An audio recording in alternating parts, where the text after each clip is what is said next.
సుమా గారు లేకపోతే రాజీవ్ కళా గారి లైఫ్ ఇలా ఉండేదా అనేది ఒక క్వశ్చన్ మార్క్కి మీరు ఏమైనా ఆన్సర్ చేయాలనుకుంటారా? ఎలా ఉండేది? ఎలా ఉండేది? ఇంతకన్నా బాగుండేదేమో, ఇంతకంటే దారుణంగా ఉండేదేమో. రెండు పాసిబిలిటీస్ ఉన్నాయి కదా. అది ఏంటి ఎలా ఉండేదని మనం చెప్పలేము. ఇంతకన్నా దారుణంగా ఉండి ఉండొచ్చు, ఇంతకన్నా చాలా బాగుండి ఉండొచ్చు. రెండు పాసిబిలిటీసే. ఒకటి మీరు అర్థం చేసుకోవాల్సింది ఏంటంటే, సుమా కనకాల గారు నా లైఫ్లోకి రాకముందు నుంచి రాజీవ్ కనకాల అన్నవాడు యాక్ట్ చేస్తాడు. రాజీవ్ కనకాల అన్నవాడు ఎప్పటి నుంచి యాక్ట్ చేస్తున్నాడు? వాడి చిన్నప్పటి నుంచి యాక్ట్ చేస్తున్నాడు. ఎప్పుడు వాడికి 6 ఏళ్ల వయసు నుంచి యాక్ట్ చేస్తున్నాడు. టెలివిజన్ అన్నది పుట్టిన దగ్గర నుంచి ఆల్మోస్ట్ ఆల్ 1981 అన్న తర్వాత 81లో మా అమ్మతో పాటు మా అమ్మ యాక్ట్ చేయడానికి వస్తే దూరదర్శన్లో సోమాజిగూడలో దూరదర్శన్ ఉండేది. అప్పుడు కూడా నేను ఆవిడతో అకంపెనీ చూసేవాడిని. నాటకాలు అవన్నీ ఆన్లైన్లో జరిగేవి. ఆన్లైన్ సెటప్లో 3 కెమెరాలతో అవి చూసి ఆ తర్వాత 85లో ఎప్పుడైతే ధారావాహికాలు అనేవి ప్రారంభించారు, దాంట్లో అనగనగా ఒక శోభ అనే సీరియల్లో 7వ ఎపిసోడ్లో యాక్ట్ చేసిన వాడు. అంటే 85 నుంచి నేను యాక్ట్ చేస్తున్నాను. ఇది టెలివిజన్లో. సో మాకేం కూడా తెలియదు, బట్ పుట్టలేదు ఇంకా యాక్చువల్లీ. సో 40 ఏళ్ళు అయిపోయింది.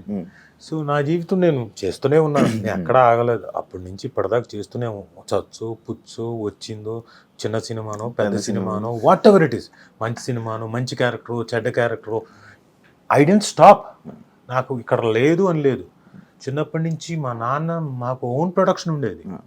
ఓన్ ప్రొడక్షన్ మేము చాలా సీరియల్స్ ప్రొడ్యూస్ చేసాము. చాలా సీరియల్స్ దాంట్లో మేము ప్రొడ్యూస్ చేసి దాంట్లో మేమే ప్రొడక్షన్లో మేమంతా పిల్లలం అందరం స్టూడెంట్స్ అందరూ కలిసి సర్వ్ చేసేవాళ్ళం ప్రొడక్షన్లో. అలాగే మేమంతా నాకు లైట్స్ యూనిట్ ఉండేది, నేను హ్యాండిల్ చేసేవాడిని, దాన్ని మోసేవాడిని, లైట్లు ఇవన్నీ పనులు చేస్తూ వచ్చినవాడిని. సో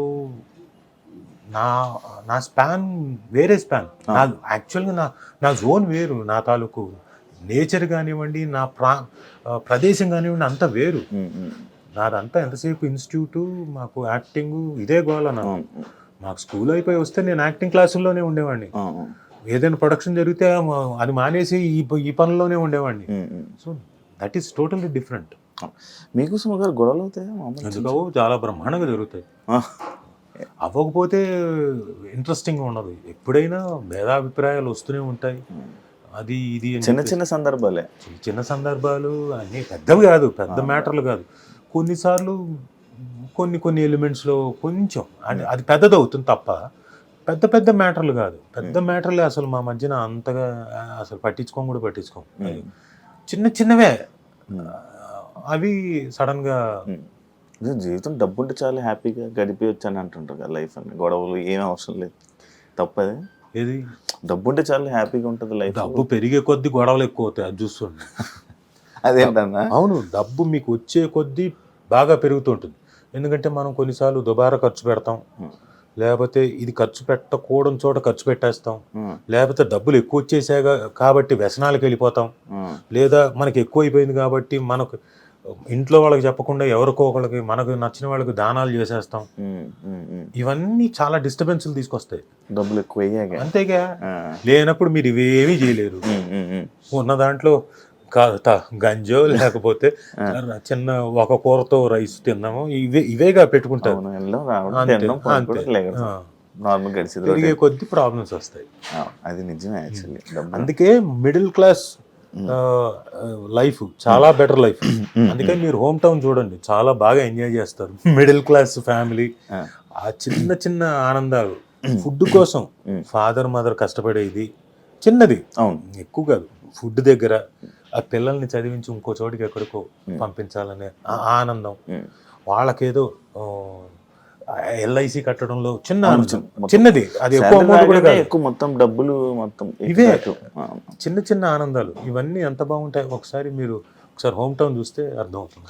మీ లైఫ్లో అయిందన్నా ఎప్పుడైనా ఇలా మంత్లీ అయితే ఇన్ని ఖర్చులు ఉంటాయని ఇలా డివైడ్ చేసి అమ్మో పర్టికులర్ అన్నాడు ఎప్పుడైనా సిచ్యువేషన్ ఉందా? 100%. సుమ రాగానే నేను సుమను పెళ్లి చేసుకొని వచ్చిన తర్వాత ఫస్ట్ ఇమీడియట్గా అంతకుముందే మొదలు పెట్టాను నేను. ఎందుకంటే ఎవ్రీవన్స్ లైఫ్ జీరోతో మొదలవచ్చు. ఏది నేను నయా పైసా లేకుండా హైదరాబాద్ వచ్చాను, లేకుండా నేను మొదలు పెట్టాను. ఇక్కడ ఇవన్నీ ఉంటాయి, ఎవరి కష్టాలు వాళ్ళ 100% వాళ్ళ కష్టాలు. అయితే జీరోతో కాకుండా నేను మైనస్ నుంచి మొదలెట్టాను. మా మా ఫాదరు ఒకనొక ల్యాండ్ కోసం అని చెప్పేసి డబ్బులు ఇంట్రెస్ట్ కోసం తీసుకొచ్చుకొని బంజారా హిల్స్లో ల్యాండ్ కోసం అని ఇంట్రెస్ట్ కోసం తీసుకొచ్చుకొని ₹5 ₹7 ₹10 వడ్డీలతో 3 రేంజెస్లో అప్పట్లో 88 ఉంటాయి ఏంటన్నా 88లో తీసుకొని వచ్చి ఒకటేమో ఆ, ఏంటి మన ఈనాడు వాళ్ళది మార్గదర్శి చిట్టు ఒకటి కట్టి దానికి ఇవన్నీ కట్టి దాదాపుగా 50 లక్షలు 60 లక్షలు ఆ రోజుల్లో తీసుకొని వచ్చిన తర్వాత ఆ ల్యాండ్ లేదని తెలిసింది 3 సంవత్సరాల తర్వాత. ఈలోపు ఈ 3 సంవత్సరాలు వడ్డీలు కడుతూనే ఉన్నాం. అసలు సంగతి దేవుడు ఎరుగు, ఓన్లీ వడ్డీలే ప్రతి నెల వచ్చినట్టు కట్టడం. సగం కట్టి ఉంటారు కానీ ఇంకా ఎక్కువ వడ్డీ ఇంట్రెస్ట్. అయితే ఇదంతా ఎప్పుడు తెలిసిందంటే 1992 93 ఆ ప్రాంతంలో ఇక లేదు ఆ ల్యాండ్ బోగస్ ల్యాండ్. మనకు ఎవరైతే పట్టవారి ఉన్నాడో మోసం చేశాడు, అది లేనే లేదు, అదంతా బోగస్ అనేసరికి మొత్తం పోయింది. అయ్యో డబ్బు పోయింది, ఇంకా మనం వడ్డీలు కట్టాలి, అసలు కట్టాలి, వడ్డీలు కట్టాలి. ఆ టైంలో ఏంటంటే మా అమ్మ ఒకరోజు ఇంట్లో ఫ్యామిలీ మెంబర్స్ మధ్యన గొడవ జరిగింది.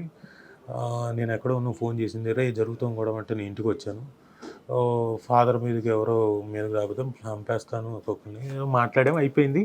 అయిపోయిన తర్వాత మా అమ్మ ఎమోషనల్గా ఉండి, ఒరే మీ నాన్న ఇదిగా ఉన్నారా, ఆయన సూసైడ్ కూడా చేసుకుందాం అనుకున్నాడు అంటే నేను మా నాన్న దగ్గరికి వెళ్ళి నీకేమైనా పిచ్చెక్కిందా ఏంటిది, అమ్మ ఏదో చెప్పింది ఏమైందని, ఏం లేదురా భలే వాడివే సంపాదిస్తాం నేను ఉన్నాను కదా, బాబా ఏముంది ఇక్కడి నుంచి మొదలు పెడతాం, వస్తుంది గోల్డ్ అంత వస్తుంది, నేను సంపాదిస్తానని చెప్పేసి అప్పుడు వేసుకున్న లెక్కలు ఏమేమి ఉన్నాయి చెప్పని మొత్తం వేసుకొని ఫలానా వడ్డీలు ఎంత కట్టాలి నెలకి, ఇప్పుడు ఇంటి రెంట్ ఎంత కట్టాలి, ఇంట్లో ఎంత ఇది చేయాలి, ఇన్స్టిట్యూట్ నుంచి ఎంత వస్తుంది, ఇవన్నీ లెక్కలు వేసుకొని మొదలు అప్పటి నుంచి ఇంకా యాక్టింగ్, డైరెక్షన్లు, మా ఓన్ ప్రొడక్షన్లకి ఇది చేయడం, మేకప్లు వేయడం, అంటే ఖర్చులు తగ్గించుకోవాలి కదా. ఓన్ ప్రొడక్షన్ చేసినప్పుడు మేకప్ వేసేవాడిని, డైరెక్షన్ చేసేవాడిని, ఇవన్నీ కూడా ప్రొడక్షన్ మేనేజర్ జాబ్ కూడా చేసేవాడిని. అన్నీ చేసుకొని ఖర్చులు తగ్గించుకుంటూ అలా కొంత క్లియర్ చేసుకుంటూ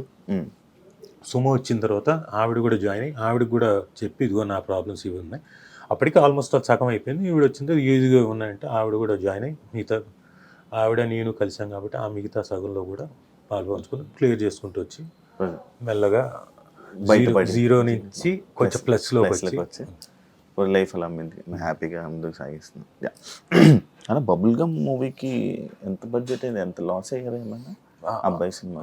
లాసే అంటే ఎంత అయింది ఏంటన్నది నాకు క్లియర్గా తెలియదు, బట్ ఫైనాన్షియల్గా డెఫినెట్గా లాస్ అయ్యారు, 100% లాస్. అంటే కొంత మన ఓటీటీ ద్వారా వచ్చింది, కొంత శాటిలైట్ ద్వారా వచ్చింది తప్ప, మ్యూజిక్ మీద వచ్చిన అమౌంట్ తప్ప దాదాపు చాలా పోయింది. మీదే మొత్తం ప్రొడ్యూసింగ్ మీదే కదా?